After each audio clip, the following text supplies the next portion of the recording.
What is going on, guys? Welcome to another video. If you click this one, I'm pretty sure it's because of the title. That's right. To train for my ultra, I'm running a marathon. Today is 26 miles.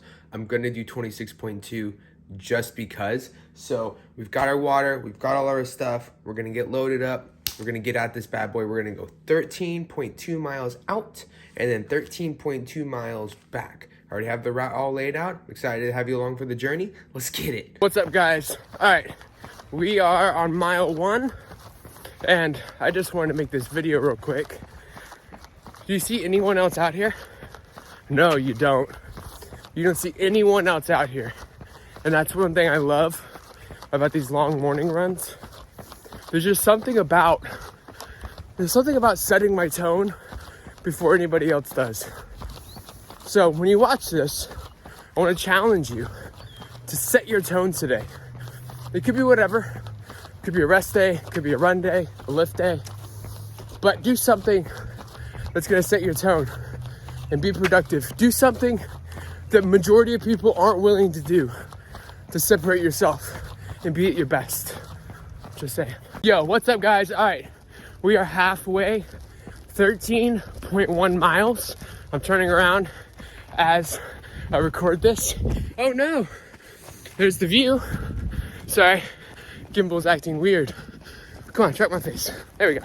All right, so all in all, decent pace, like a 9:30 average. My legs, for this not feeling like a fresh run, not bad.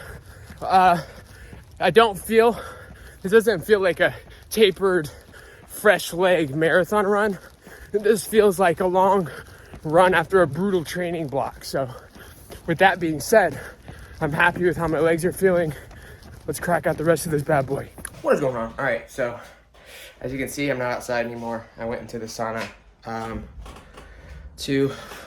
My wife drove up right as I got done with the marathon. So here are the times and stuff though. Very happy. Again, sorry for the fogginess of being in the sauna. But again, like just not being on fresh legs and not running at race heart rate and running at an easy pace most of the time.